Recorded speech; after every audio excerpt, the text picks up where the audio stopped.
Here we are with my lovely 1999 Chevrolet Corvette, and today it's in a bit of trouble. He's actually not garage broken. He's been dribbling coolant on my garage floor, which has been driving me literally insane. Despite it's a little bit, I am a Corvette owner and I am very anal about little things like that. My car has to be in immaculate condition. I rub it with a diaper all the time. And the funny thing is I'm very serious about this.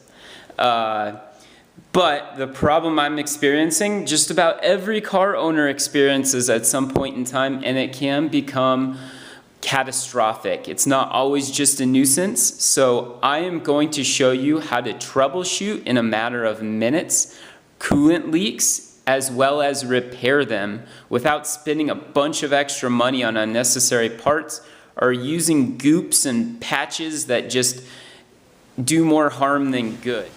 Okay, so what we're looking at here is a radiator pressure tester. It's basically a little air pump similar to what you use on your bike tires, but instead of connecting to the valve on your bike tire, it connects up to the radiator where your radiator cap goes. Now on this Corvette, it's a little different than your standard car. Typically you would see the radiator cap somewhere around here, and this is the radiator on the passenger side of the vehicle. On this particular car, it's a little fancier. The reservoir itself is pressurized, so it requires an extra adapter. If you don't have a Corvette, you will not need to concern yourself with that. So the long and the short of radiator pressure testers is they push the radiator and the coolant system up to pressure while the car is not running, and it's cool and easier to look at and troubleshoot. All you really have to do is go pick up one of these pressure testers, look at your radiator cap, and pump your coolant system up to the same pressure as is specified on your radiator cap.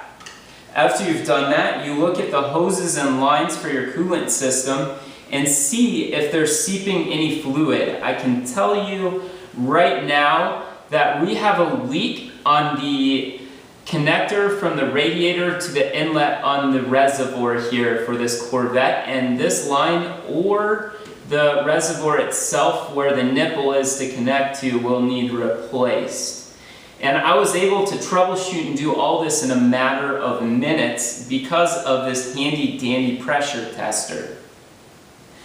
Next, some of you I'm sure are considering, why don't I just dump some goop, or you read on the internet you can put egg whites in your coolant system to patch leaks. I do not recommend this. I actually highly discourage it. The reason is those can get caught up in your water pump, or even worse, they can get caught up and goop up or plug up your heater core, which is under your dash, and a complete nightmare to replace. It's always better to troubleshoot and find the source of the problem and fix it there. Typically, it can be as simple as a little ring clamp that wasn't attached properly.